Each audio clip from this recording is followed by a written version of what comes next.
Daf Yomi, Tractate Sanhedrin, page 27b, part 2. We're at the Mishnah. The new Mishnah, which starts Ve'elu hein hakrovin. Okay.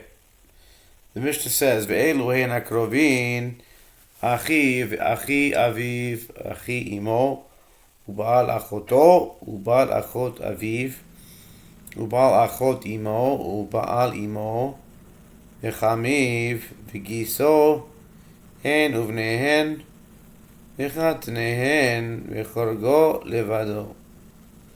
The Mishnah says, and these are the ones disqualified from bearing witness from serving as judges due to their status as relatives of one of the litigants or of each other.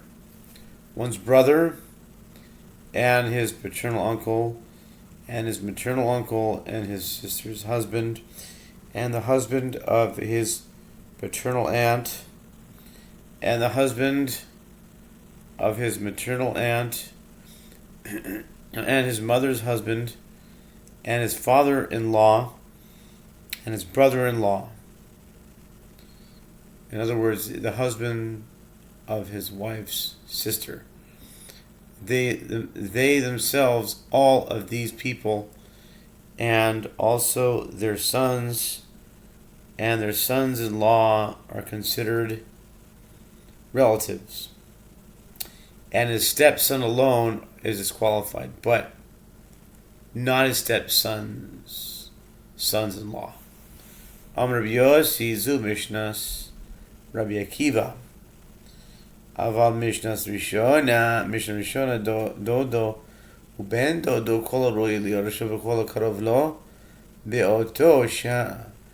Rabbi Yossi says this aforementioned halacha is Rabbi Akiva's version of the Mishnah, but the initial version of the Mishnah reads as follows: his uncle and the son of his uncle, and anyone who is fit to inherit from him, only paternal relatives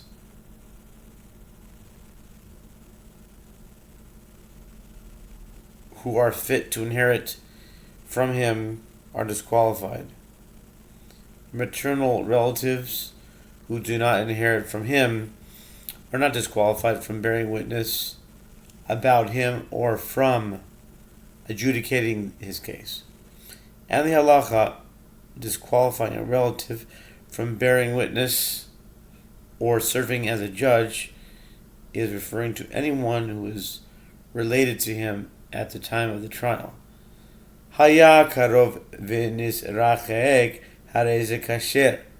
Rabbi Yehuda omer afilu meisa bito yesh lo banim.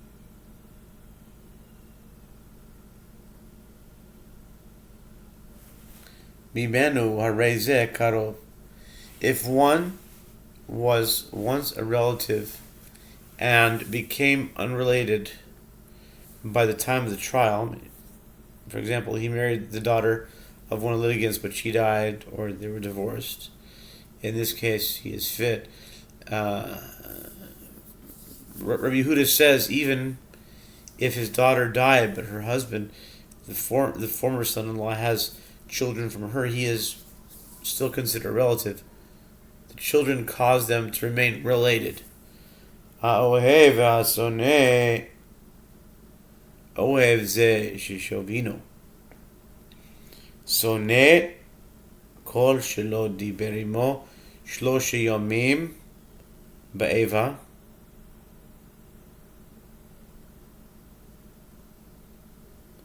Amru lo nechshedu Yisrael al kach.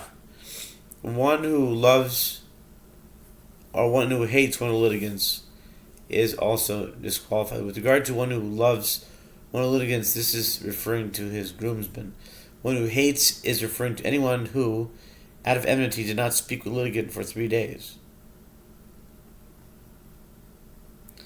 The rabbis said to Rabbi Yehuda, the Jewish people are not suspected of bearing false witness due to love or hate.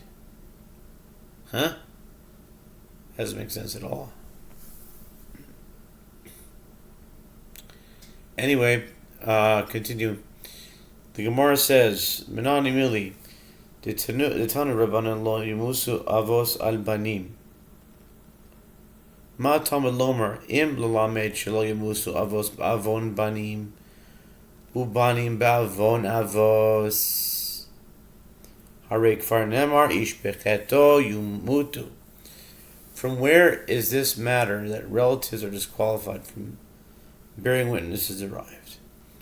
The Gemara answers, it is as the sages taught in Braita, the fathers shall not be put to death for the children, neither shall the children be put to death for the fathers. Every man shall be put to death for his own sin. Deuteronomy 24:16.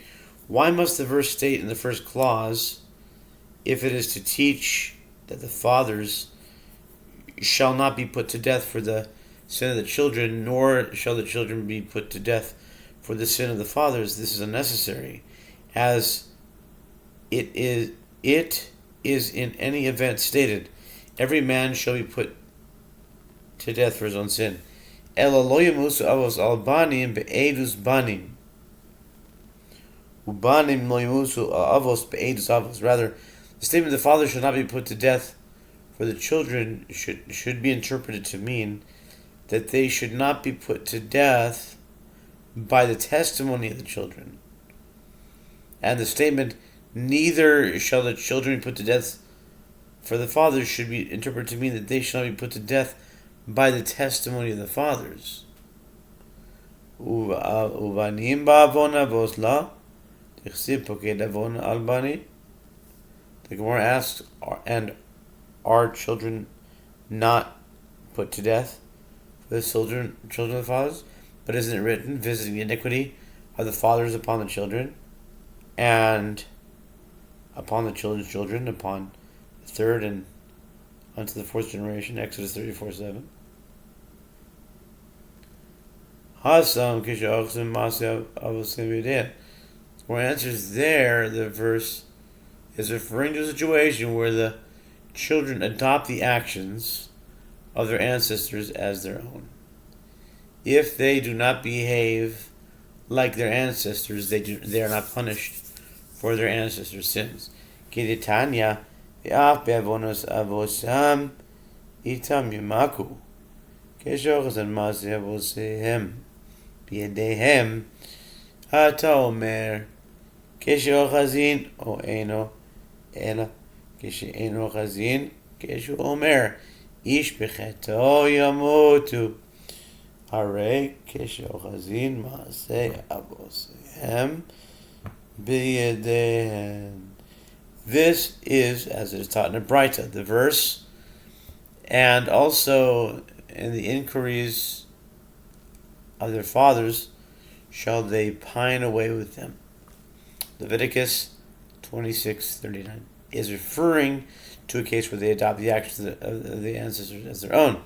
Do you say that it is referring to a case where they adopt the actions of their ancestors, or perhaps applies even where they do not adopt their ancestors' actions?